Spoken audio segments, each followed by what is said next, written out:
programa a través de esta estación que es Media 419.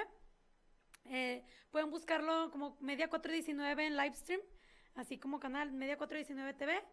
Y pues aquí saludándolos en el segundo programa. Ahora les vamos a traer el tema de una avenida muy famosa, ¿no? Que por algo se llama así, porque alguna vez le dijeron y le prometieron a él que a pesar de que él falleciera, su nombre se iba a continuar diciendo muchas veces para toda la vida del Estado, ¿no?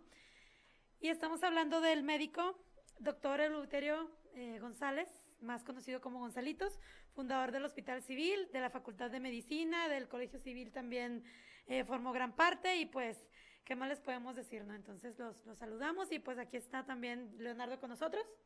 Buenas noches, un saludo a todos nuestros amigos que nos están viendo por Media 419. Muchos datos interesantes que traemos, muchas historias de amor, de desamor, cuestiones así como que medio extrañas, ¿no? En la historia de este gran personaje que fue declarado benemérito benemérito del Estado de Nuevo León y por el Congreso del Estado unos años antes de morir. Su historia es muy interesante, incluso ahí podemos adelantar que se liga con otro personaje de leyenda en Monterrey, pero ya más adelante los vamos a platicar. ¿Qué tal, Juli? Buenas noches a ustedes por acompañarnos nuevamente, servidor Raúl Cervantes. Hoy, como nos platica Juli, traemos el tema de la personalidad muy importante en nuestro estado, don José Eleuterio González Gonzalitos. Hablaremos de él, de algunos datos estadísticos, algunos datos de historia y datos dentro de la política, porque a pesar que él no era abogado, fue partícipe en algunos datos importantes dentro de la política. Conoceremos algunos datos de lo que ha hecho, cómo lo hizo, de dónde sacó tanta información, puesto que, si no es bien sabido por todos, Gonzalitos los primeros años de su profesión lo hizo sin título, lo hizo sin los conocimientos avalados por una institución, sino que a base de esfuerzo, a base de lectura de muchos libros, a base de práctica, sobre todo en la práctica de la anatomía, de la atención de sus clientes, amigos que lo necesitaban.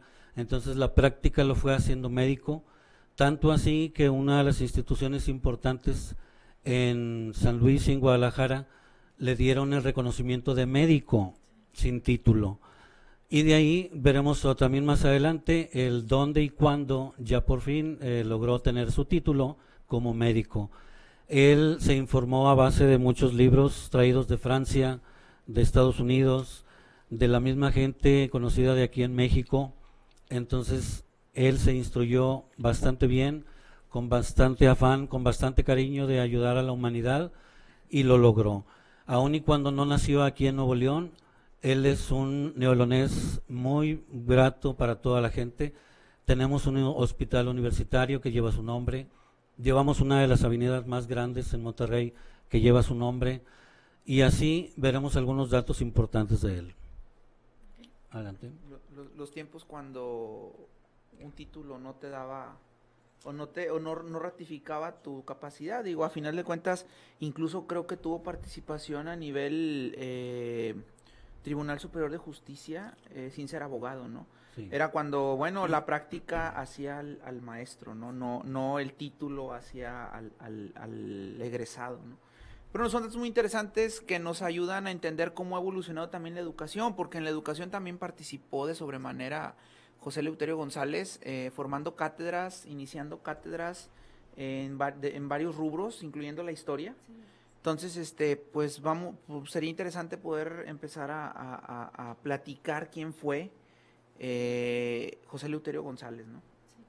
Sabes que estaba escuchando ahorita que dices tú lo de que también estuvo muy ligado a la educación, que decían que durante una guerra que hubo aquí, llegaron los estudiantes de medicina y encontraron la escuela convertida, de medicina o algo así, convertida en un cuartel. Entonces que le mandaron a hablar a él y que él llega y toma como el papel del director y les dice a las personas que estaban ahí que ellos no pueden suspender clases porque no son tanto una institución educativa, son una institución de servicio social, porque era el hospital, o sea, era la clase D, no nada más para estudiar. Cuando él llega a Monterrey, su primer Perdón, estamos viendo en pantalla algunas edificaciones de donde empezó a él a trabajar dentro del hospital aquí en Monterrey. Esta es lo que se ha conocido, así es, el Hospital Rosario, lo que ahora se conoce como la Casa del Campesino. bueno, era lo que iba a aclarar. Esa es la que estamos viendo ahorita en Era pantalla. lo que iba a aclarar ahorita. Él cuando llega Así a es. Monterrey a ejercer su profesión, el primer lugar al que llega es atender ese hospital que sirvió como refugio de los soldados caídos durante las batallas que se dieron en el siglo XIX. Es un hospital muy antiguo. Entonces el Hospital de Nuestra Señora del Rosario fue el primer lugar en donde Gonzalitos estuvo al frente y estuvo trabajando, ¿no? Y ejecutando sus conocimientos sobre medicina, ¿no? Por causas del destino, porque él llegó como principiante, como colaborador principal del Hospital del Rosario, pero a falta de director, porque el director que había era un boticario, era un farmacéutico, renuncia al cargo y entonces el único preparado hasta ese momento era el doctor González y él asume el cargo de director del Hospital del Rosario. Es interesante aclarar cómo Gonzalitos en 1835 en enero funda la cátedra de farmacia, farmacología, Sí. con solamente 4 alumnos que fueron los que... Digo, también hay que tomar en cuenta que la población en ese tiempo no era como ahora, ¿no? Que había miles de millones de gente. Si no me equivoco, habría algunos 20 mil habitantes. Era una... Más La Monterrey era una ciudad pequeña que no llegaba más allá tal vez de Juan Ignacio, tal vez de 5 de Mayo. Ya para la intervención norteamericana, la ciudad de Monterrey llega hasta la calle Aranberry. Sí. Por eso ahí se descuadra. Entonces, como era una población muy pequeña, entonces pues pocos tenían acceso económico tal vez a estudiar una cátedra de alguna profesión. Ahorita lo que decía Raúl de cómo llegó Gonzalitos, digo, lo que también habíamos escuchado era que él, pues como decimos, no fallece su papá a los 5 años, él queda a cargo de unos tíos, después el tío fallece, él se va al seminario de Guadalajara, donde conoce a un fray, ¿no? Y el fray, le toma mucho aprecio, el fray estaba enfermo, entonces él también era como, lo estaba como auxiliando, ¿no? El fray era un paciente. Empeora un poquito el fray y se va a San Luis Potosí, donde también se va a Gonzalitos y también sigue allá con la práctica de medicina. Sin embargo, pues el fray ya realmente ve muy pocas posibilidades de mejorar. Se viene a Monterrey porque el fray era regimontano, era originario de aquí. Entonces dice, pues como que ya yo no veo mucho futuro en mi salud, quiero ir con mi familia a pasar mis últimos días, y así es como Gonzalitos llega a la ciudad, ¿no? Con él. Ajá, con él, y llega a ese hospital. En este tiempo, el encargado del hospital se tiene que retirar, digo, como Gonzalitos ya traía un poquito de experiencia y aparte le vieron que le echaba muchas ganas.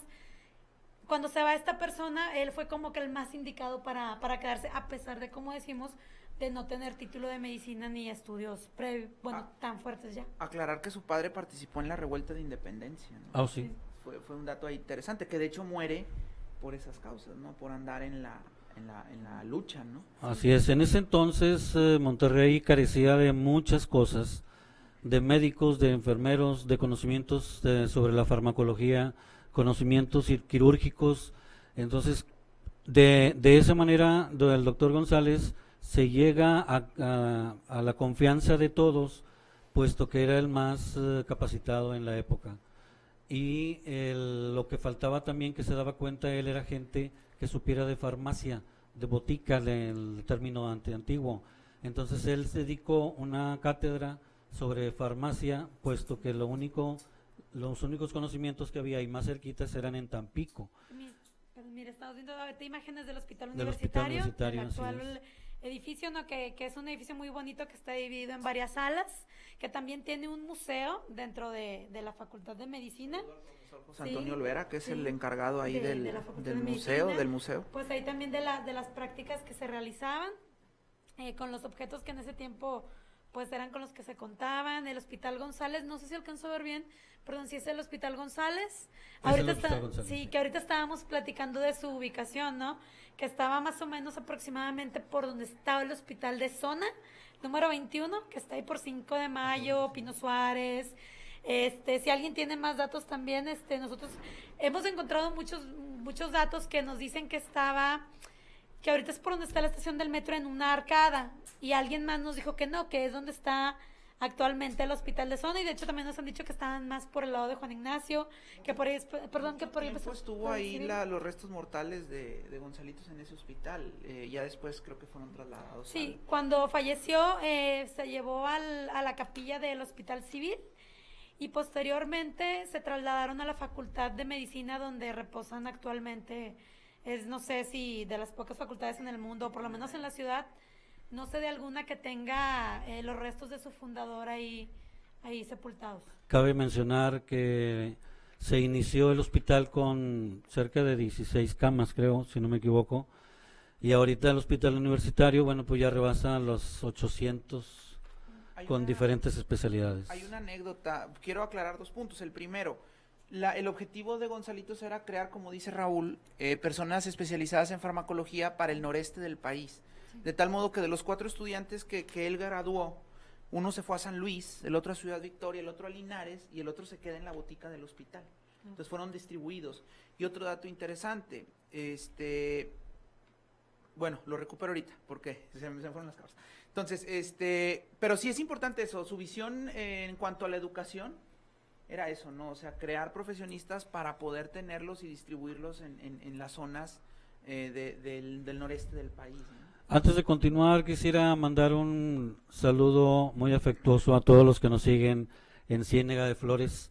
Gracias por su apoyo, gracias por sus fans que nos visitan en la página, tanto en Media 419 SADCB en Facebook, e igual en nuestra página Historia Regia Reviviendo el Ayer, igualmente en Facebook. Un saludo para todos aquellos de Ciénega de Flores. Adelante, aquí nos estaremos viendo, si Dios quiere, en los próximos días. Y los queremos para el machacado. Y a que inviten al machacado. Machacado. Para allá a comer machacado ahí en el centro, ¿no? Con la tía famosa, ¿no? Sí, el tía Lencha. Ah, bueno, ya dijiste tú, ¿verdad? Yo quería decir nada más la tía, ¿verdad? No, pero... Igual a todos los que nos han estado siguiendo en estos 2 programas, les damos nuestro agradecimiento y apoyo, que como todo inicio, pues es difícil. La gente, muchos a veces nos han comentado que no pueden ingresar, se les dificulta, algunos por falta de conocimiento en la cibernética, otros porque ahora alguna situación, que el trabajo, que la familia, es la hora de la cena, pero bueno, pues inviten a cenar y nos vemos pronto. Sí. Entonces, pero bueno, espero que los asiduos a la página, a Media 419, sean cada vez más. Por favor, los que nos ven, pues pasen el chisme, ¿no? Para que nos vean todos los miércoles a las 8 de la noche. Okay. Entonces, es importante porque la contribución de Gonzalitos es en muchos ámbitos en la historia de Monterrey. La educación, la política, la salud. Lo vemos igual creando cátedras, lo vemos igual siendo diputado, siendo gobernador, lo vemos dando recomendaciones para evitar epidemias. Recordemos que el siglo XIX fue un lapso donde muchas epidemias se presentaron en la ciudad de Monterrey. De hecho, fue magistrado de la Suprema. Sin ser abogado, era lo que platicábamos, ¿no? Entonces, es muy interesante su historia, su vida, y deja mucho. Entonces, no sé, digo, es importante aclarar que en el tiempo en que Gonzalitos llega a la ciudad de Monterrey, solamente contaba Monterrey con una escuela, que era el Centro Seminario Católico, que si mal no recuerdo estuvo ubicado en la esquina de de Escobedo y Morelos, donde luego fue sede del gobierno del estado y ahora es una farmacia. Así es. Juárez. Ahí estuvo Juárez 2 meses, entonces ahí estaba el seminario conciliar. Con Leonardo, que también cuando estuvo Juárez aquí, Gonzalitos ayudó a Margarita Maza de Juárez a tener sí, atendió en... bueno, porque uno de los hijos de Juárez nace aquí en Monterrey y bueno, pues Gonzalitos era el médico emérito, ¿no? Acá ya para ese momento. Entonces no dudo que haya estado ahí apoyando, ¿no? Porque es muy muy importante recalcar, ¿no? Que dicen que Gonzalitos era el médico de los pobres y de los ricos, ¿no? Entonces, por ejemplo, había muchas cosas que decían, anécdotas que decían, que por ejemplo él le recetaba a alguien, tómese el medicamento cada 12 horas, y la persona se quedaba así con la carita de que cada 12 horas que no se le pase, y de que, doctor, no tengo reloj. Entonces él sacaba su reloj y lo regalaba, ¿no? Entonces que alguien siempre, personas un poquito más acaudaladas le regalaban a él relojes también, ¿no? Porque pues la gente que era muy humilde pues no sabía realmente, Ahí no tenía reloj. ahí vemos la visión humanista, ¿no? Y eso es lo que hay que destacar acá, la visión humanista de nuestro personaje del día de hoy, que bueno, se desprendía de sus cosas para poder ayudar a la demás gente, ¿no? Y eso es interesante. Entonces, igual lo vemos, les platico, como maestro, lo vemos como político.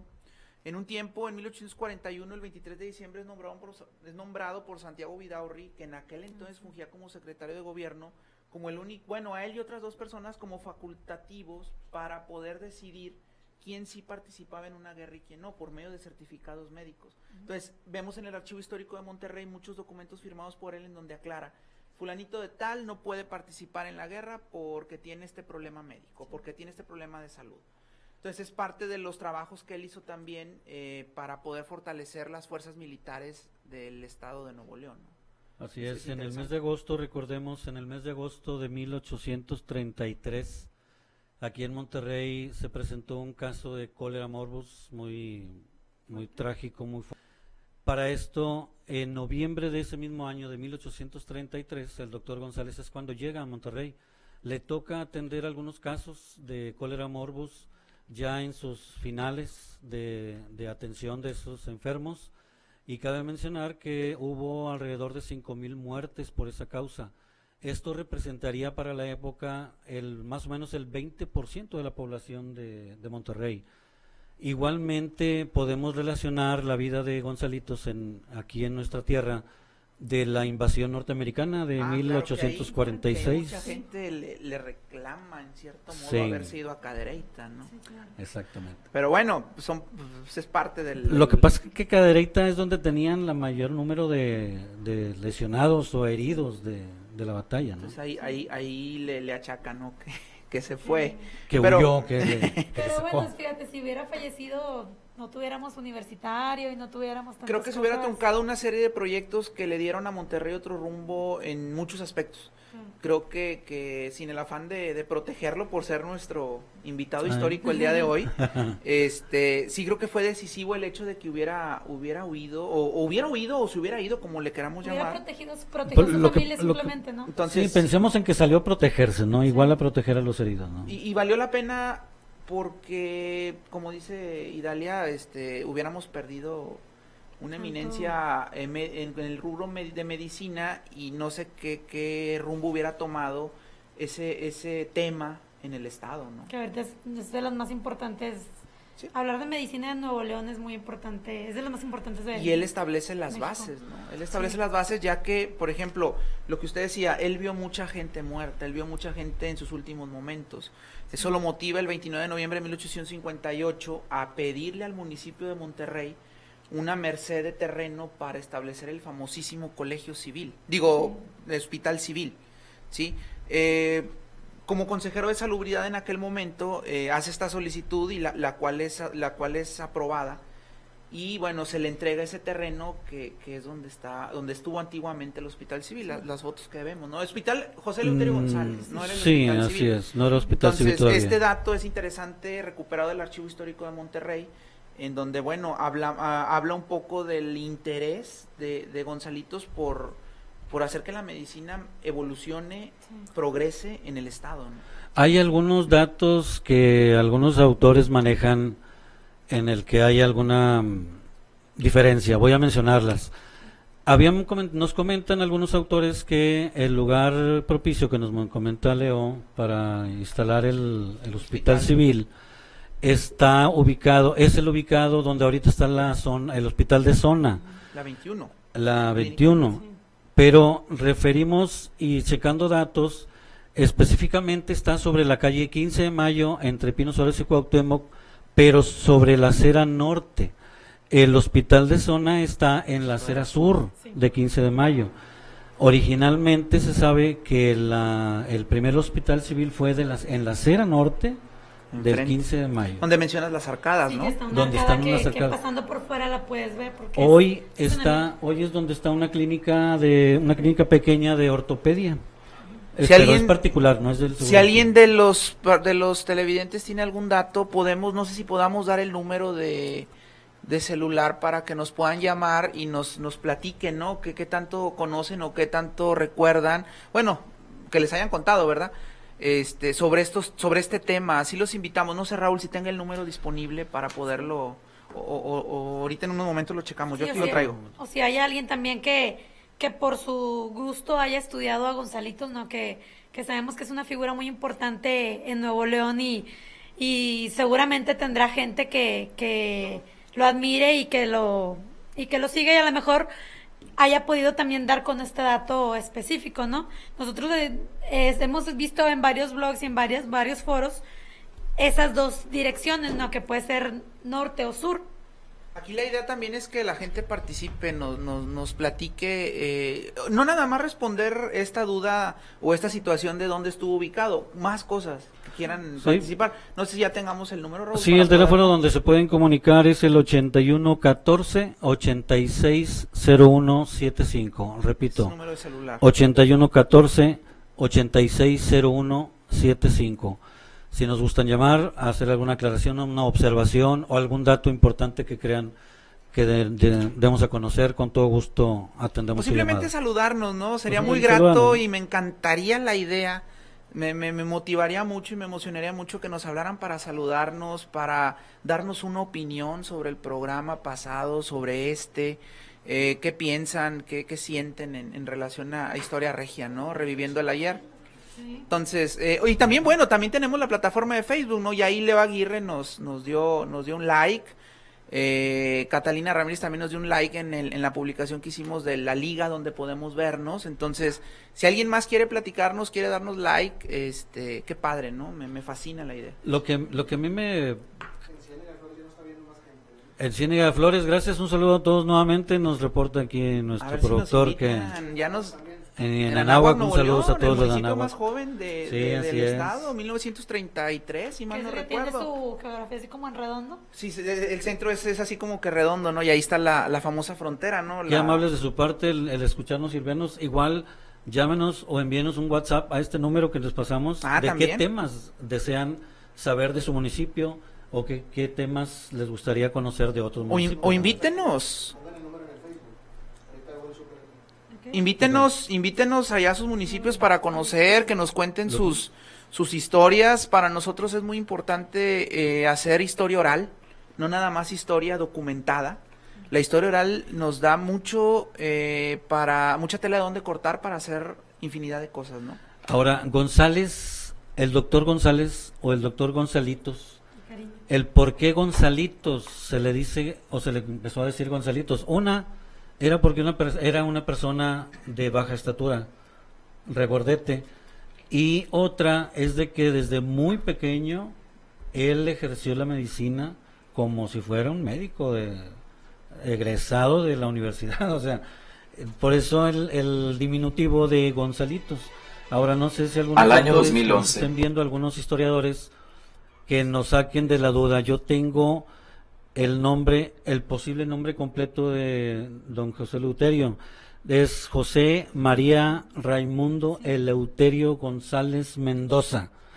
O sea, si alguien de nuestros... Se usaba mucho en aquel entonces los nombres muy largos. Sí, habría que ver y checar si realmente es el nombre correcto para esta persona. Sí, claro. ¿El número? Aquí está el número. Esperamos nos llamen, vamos a repetir nuevamente el número. Ahí va, 8114 860175. Pues vámonos, familia Cárdenas, muchas gracias. Esperamos pronto andar por allá y ya con la invitación en mano, pues genial, ¿no? Ahí nos echamos un machacadito con huevo y tortillitas recién hechas, ¿no? No, ya me dio hambre. Cárdenas Ávila, familia Cárdenas Ávila, perdón, muchas gracias.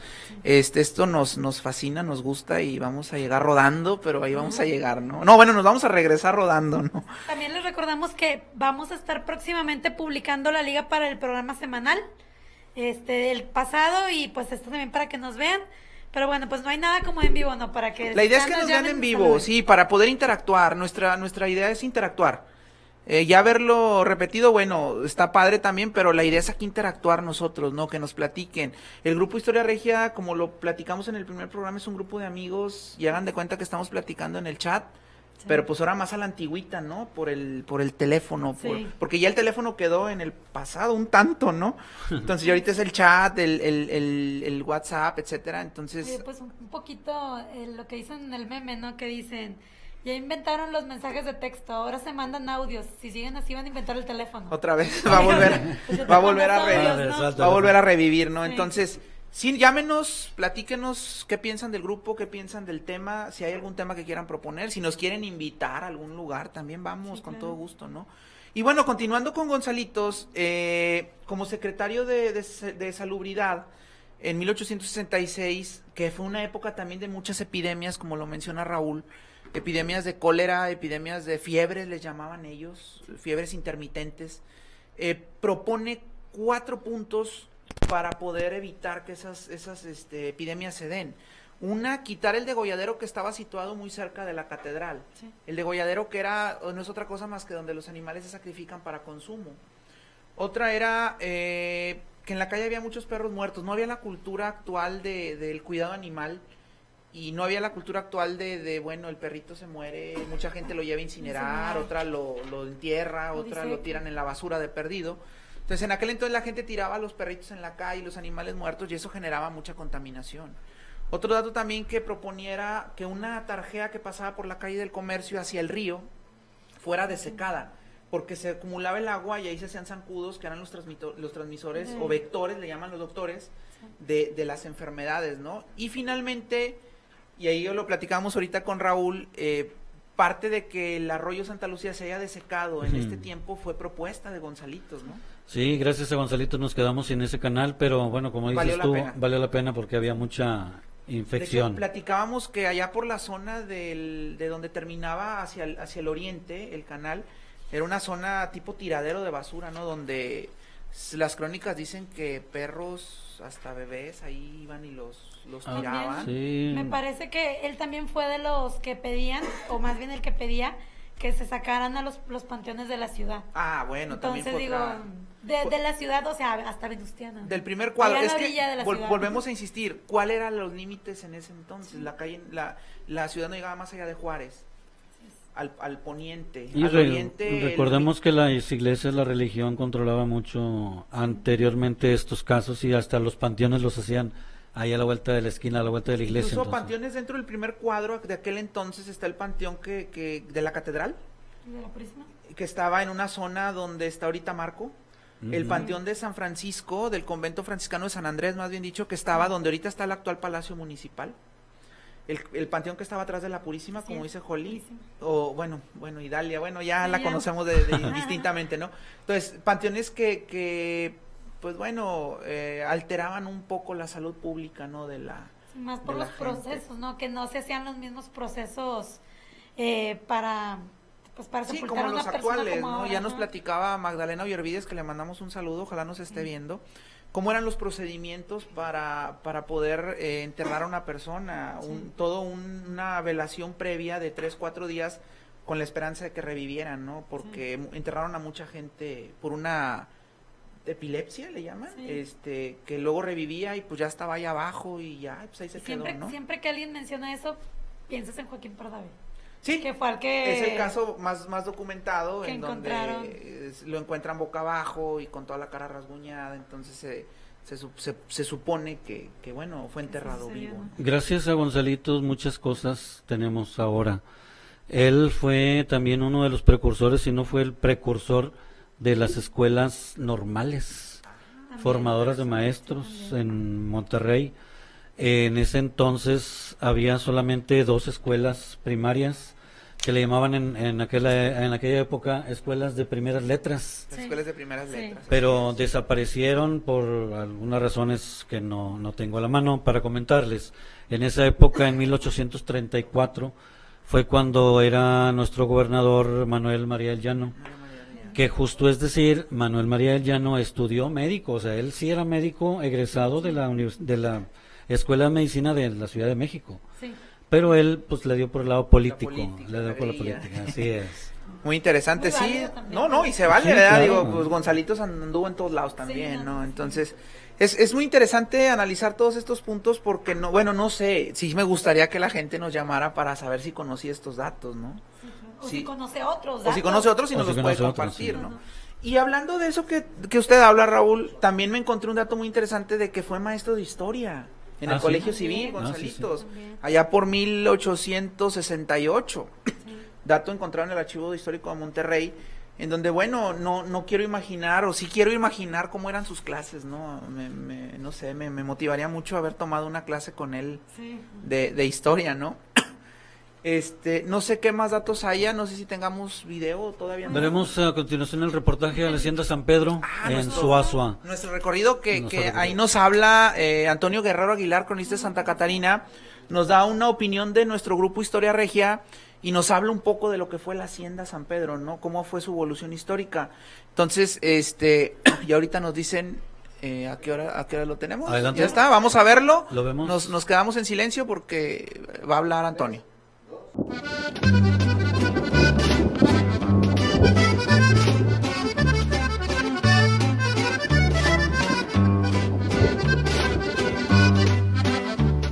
Buenas tardes, estamos aquí para servirles. Mi nombre es Antonio Guerrero Aguilar, soy el cronista de Santa Catarina para servirles. Estamos en la Hacienda San Pedro, sede del Centro de Información de Historia Regional de la Universidad Autónoma de Nuevo León. Y que también ahora la Hacienda San Pedro, bueno, además de ser la cueva del tigre, porque aquí entrenan los tigres de la Universidad de Nuevo León, se llama la Hacienda Celso Garza Guajardo, en honor a uno de sus principales promotores, el maestro Celso Garza Guajardo. Y bueno, estamos aquí porque hace 350 años, por tradición oral, se sabe que en 1666 les entregaron mercedes de tierras a la familia Treviño, que permaneció hasta 1814, que luego se la pasa a la familia Gutiérrez, y que dejaron este lugar en 1950, y que estuvo abandonado durante 34 años. En 1984, el casco de la hacienda, ya muy deteriorado, muy dañado por buscadores de tesoros y destructores de nuestro patrimonio, pues la gente, los historiadores, especialmente Celso Garza, le avisan al señor rector, al ingeniero Gregorio Farías Longoria, y la Universidad de Nuevo León la compra. Y empezaron los trabajos desde 1986 hasta el 89. Desde entonces es un centro cultural con su biblioteca, tienen su centro de investigadores, ciclos de conferencias, seminarios, talleres. Es un centro de promoción también de la cultura popular, sobre todo de los valles de las Salinas y del Valle del Carrizal. Es una construcción muy interesante porque tiene la forma así como de castillo, de protección de indios. Tiene también un panteón, los túneles, la noria, el aljibe, y la parte de arriba en la que se supone vivían la familia Gutiérrez. Entonces estamos aquí, yo creo que de perdido somos unos 100, 120 personas. Y 80 en camiones y otro tanto que llegó en sus vehículos a un llamado de Historia Regia, una página en Facebook que promueve la cultura, la historia, la memoria, la identidad de nuestros pueblos. Y que bueno, además de estar publicando fotografías y detalles o cosas de nostalgia, que remueven las fibras del corazón que de pronto no conocíamos y que ahora cambiaron y están ahí o se perdieron, pues ahora de pronto les da por salir. Y ya este es el tercer recorrido que hacemos. Vamos al Museo del Obispado, luego al Panteón El Carmen y la Hacienda San Pedro. ¿Qué le dice a Historia Regia, Toño? Que bueno, es una propuesta ciudadana al margen, ¿verdad? Porque los que vienen aquí no forman parte ni de la Sociedad Nuevoleonesa de Historia, Geografía y Estadística, ni de la Asociación Estatal de Cronistas Municipales de Nuevo León, ni del Colegio de Cronistas Historiadores o de la Academia de Investigaciones Históricas Regionales. No, es gente normal, amas de casa, profesionistas, trabajadores, empleados, niños, familias. Lo bonito de esto es que incluso les aseguro que la hacienda ya tenía mucho tiempo que no tenía una invasión de personas que acudieran a recorrer esos espacios. Y que haya muchas familias, muchas personas aquí recorriendo, visitando estas instalaciones y dando fe y testimonio de la historia, del amor que le tienen a nuestra memoria, a nuestra historia. En consecuencia, Se nos hace suponer que nosotros tengamos presente, que salgamos de nuestras aulas, de nuestros auditorios, de nuestros museos, que busquemos la historia palpable, física, en el contacto donde se genera.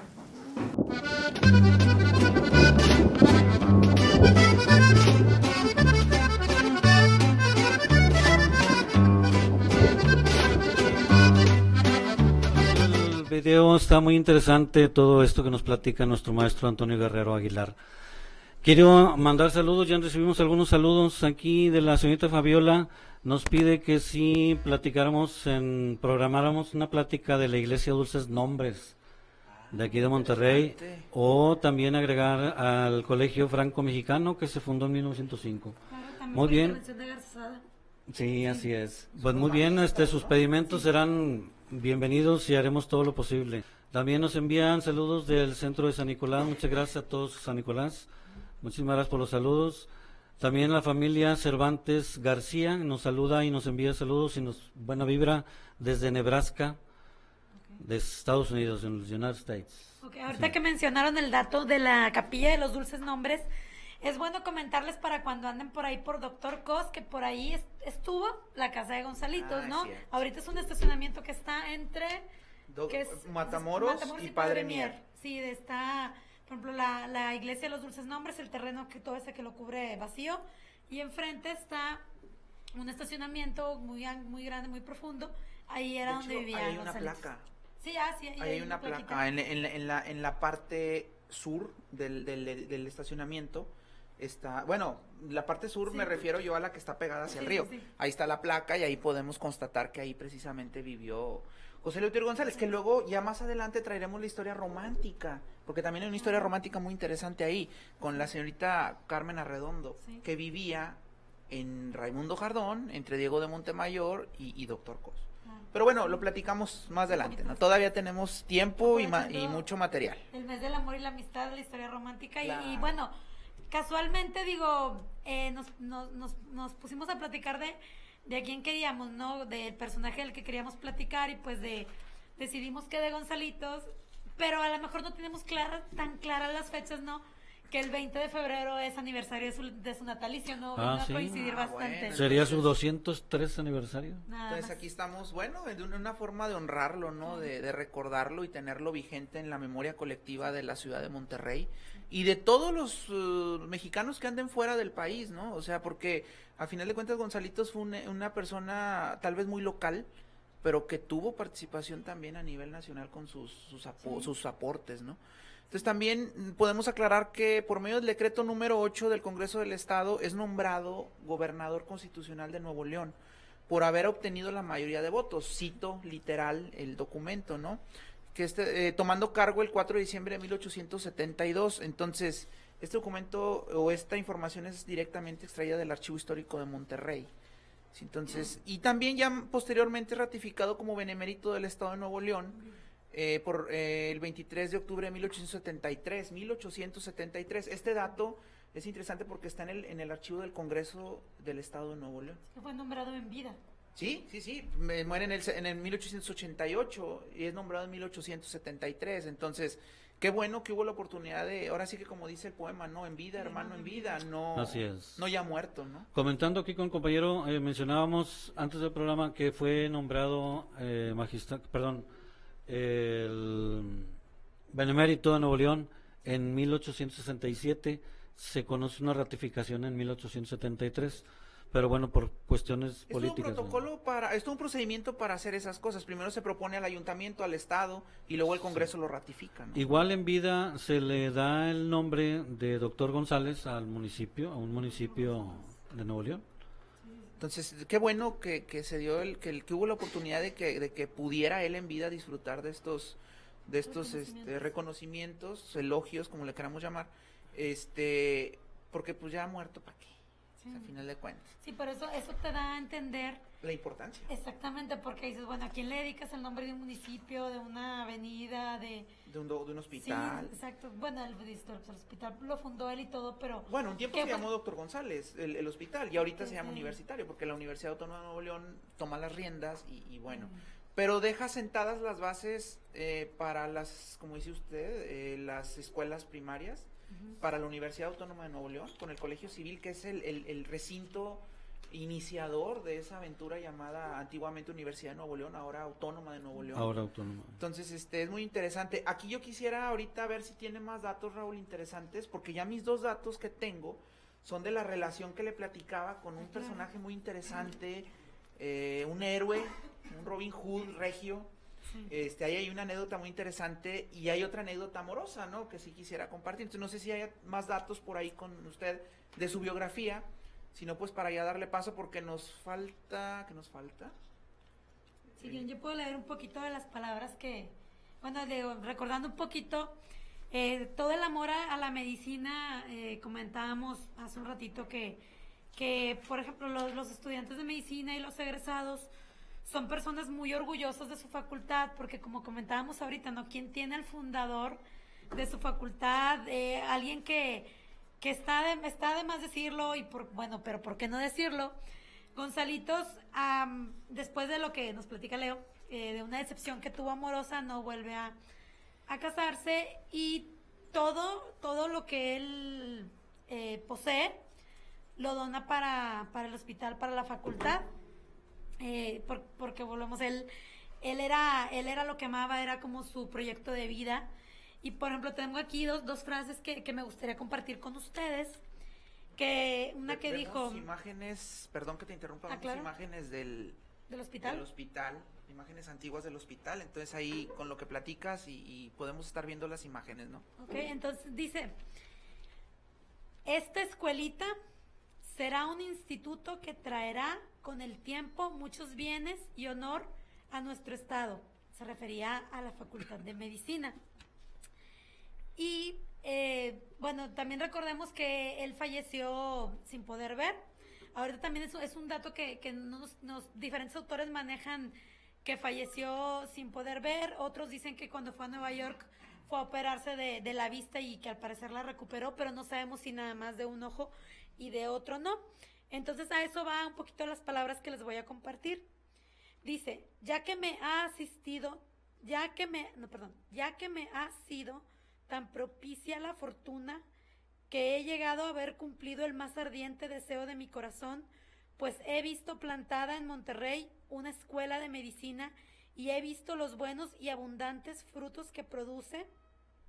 Doy por bien empleado los afanosos y largos años que he gastado en contribuir a su promoción, establecimiento y adelantos. Y ahora que por los achaques de mi edad me veo próximo a quedar ciego, he querido aprovechar los pocos días que me quedan de uso de mis ojos para dar esta última plubada en obsequio de esta escuela que me han costado tantos desvelos. Eso es lo que nos comentaba él sobre medicina. Muy emotivo el discurso, ¿no? Porque habla muy de emotivo, lo que sí. él quería, Sí. de lo que él siempre soñó. Entonces no sé si podamos pasar a la situación esta de la relación entre dos personajes. Permíteme un segundito Claro, antes claro. de que terminemos. Un saludo muy afectuoso de parte del programa Media 419 y Historia Regia, reviviéndolo ayer, a Saúl Romero y a su esposa Lisca de Querétaro. Un saludo para ellos afectuoso, un abrazo. Y bueno, saludos cordiales hasta Querétaro, hermosa tierra. Hay una relación ahí muy interesante entre 3 personajes fundamentales en la historia de Monterrey. Uno de ellos, el doctor José Luterio González, como médico. Otro de ellos, el general Ignacio Zaragoza, como militar y como juez de un grupo parte de un juicio en donde van a declarar pena de muerte para otro gran personaje, Agapito Treviño. Oh. Agapito Treviño, Caballo Blanco, que será nuestro invitado la otra semana. La próxima semana tomamos ese tema. Entonces, Agapito Treviño, se cuenta la leyenda que nunca mató a nadie. Y efectivamente nunca lo mató, pero sí hirió a alguien.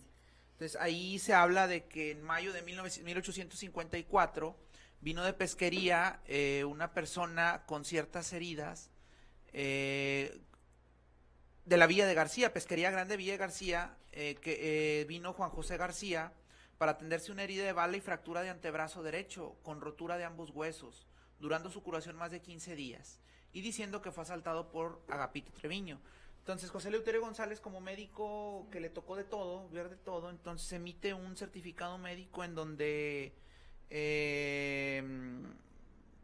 le adjudica la agresión a Agapito Treviño. Agapito Treviño es traído a juicio y él argumenta que pues fue la imperiosa necesidad de hacerlo lo que lo motivó a, como dando defensa de que bueno, es que él también se me puso pues como acá, en defensa entonces, propia, ¿no? Entonces, todas estas situaciones, más otros escapes que tuvo, que los vamos a ver la otra semana, llevaron a establecer un jurado en donde Ignacio Zaragoza fue parte del mismo, y él decreta, junto con los demás juzgadores, que Agapito Treviño debe ser fusilado.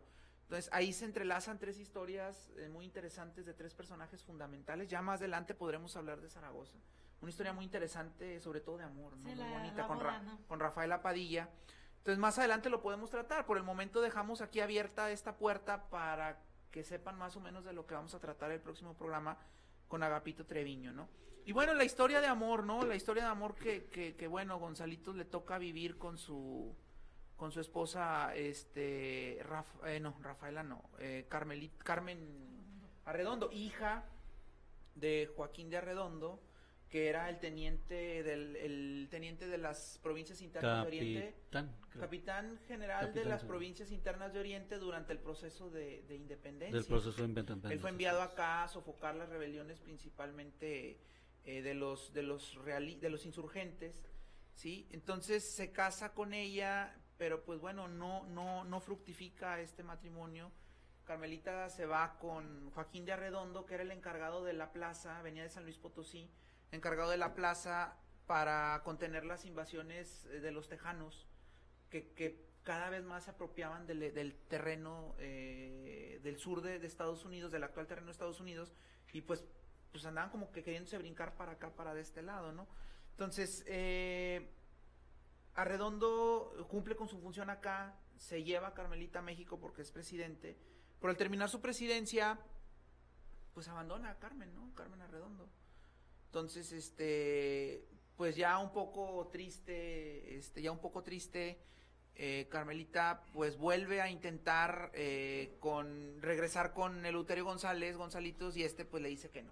Ya yo creo ya se había encaminado en otras labores más de su carrera, y pues ya le dice que no tiene caso y va, y no, ahí se acaba Curiosamente los dos mueren en 1888. Fíjate nada más. Carmelita de angina de pecho. Ajá. Entonces, ahí como dato, ¿no? Ahí para tenerlo en cuenta. Y nos preguntaban sobre leyendas. Hay dos leyendas muy interesantes, una en la clínica 25 y otra en la clínica, efectivamente, la 21. La de la 25 es la del famoso piso 7, que está cerrado. Se dice que en los 70s trabajó ahí una enfermera de nombre Margarita, que bueno, se apasionó mucho con su trabajo a tal grado de descuidar pues su casa, sus hijos, y ahí se dice que su hija tuvo un problema en donde muere desangrada por falta de atención. Ni uno de los dos pudo llevarlo pudo llevarlo al hospital por su trabajo, ¿no?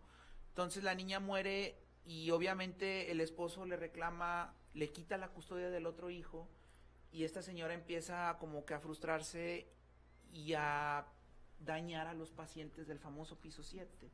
Entonces empieza a inyectar otras soluciones que nada tienen que ver con los medicamentos establecidos, y el doctor que está encargado del área se da cuenta, y al querer platicar con ella, esta mujer va y se encierra al almacén de medicinas y empieza a inyectarse todo lo que inyectaba a los pacientes, y muere.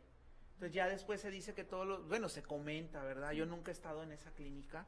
Se comenta que todos los pacientes que caían en ese piso, que eran remitidos a ese piso, incluso por una gripa, fallecían. Entonces le empezaron a adjudicar este tipo de situaciones a la persona y bueno, cerraron el piso, ¿no?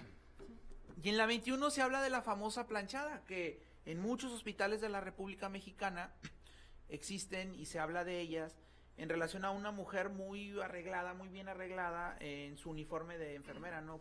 Pero esta no ataca a nadie, esta simplemente ayuda a las personas, entrega sus medicamentos, está al pendiente de ellas. Y bueno, acá no asusta tanto la anécdota o la leyenda, porque apoya a las personas, ¿no? Entonces, de tal modo que se dice que la han visto que no tiene piernas, que está flotando. Entonces, son las dos leyendas que la gente narra, que la gente cuenta en relación a leyendas dentro de los hospitales, ¿no? Y uno de ellos, pues el 21, que es el que queda en lugar del famosísimo Hospital González de mediados del siglo XIX, ¿no? No sé si hay algo más. Sí, hay algún dato considero importante para todos los estudiantes y egresados de la Facultad de Medicina que seguramente están enterados. El doctor Gonzalitos fallece en 1888, 75 años de vida, los cuales 55 los vivió aquí en Monterrey y se desvivió por nuestro Monterrey. Sus restos fueron reubicados en 1982, en donde actualmente se encuentran en el jardín de la Facultad de Medicina de la Universidad Autónoma de Nuevo León. Ahí se erigió una estatua de él en cuerpo completo, sentado. Muy bonita estatua, muy bonito homenaje que se le hizo al doctor González. Así es. Sí, hay dos, una en el universitario y otra en medicina. Ah, sí. Exactamente, son de diferentes. Está de pie, ¿no? Son de diferentes. Perdón. Está de pie. En una sí. Son de diferentes. Una es de Giacomino, no recuerdo si la del universitario o la de medicina Ahí, es de Giacomino. Ahí en el tiempo en que todavía estaba vivo Gonzalitos, se autorizó por parte del Ayuntamiento de Monterrey a Mateo Matei para hacer los bustos de él y de otros dos personajes. Si mal no recuerdo, Manuel María de Llano, no recuerdo los otros dos, pero fue el autorizado por el ayuntamiento y por el gobierno para hacer sus bustos por 10 años. Nos vamos a unos comerciales, por favor, unos minutos, un minuto, por favor, en comerciales. Gracias. Joaquín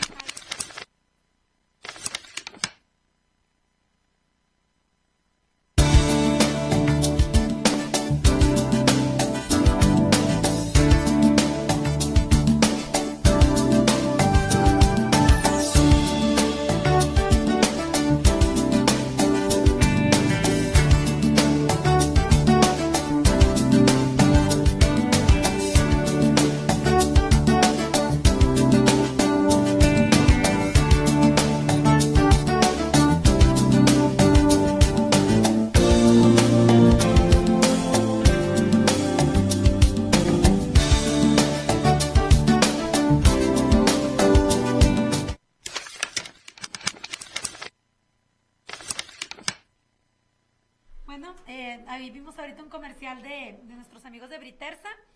Si alguien tiene por ahí el refrigerador que no sabe que si subió, que ya cambió el clima y no enfría, no calienta, que ya no se le echa a perder la comida, llame a Britersa, ahí aparecieron los teléfonos, si no como que ya los compartimos en la página, ellos le pueden ir a checar su refrigerador a domicilio, entonces para que también los tomen en cuenta. Sí, ahorita voy a hablar porque mi refrigerador me está echando a perder la comida. Sí. Entonces, ahí tenemos el dato, muy importante, muy útil.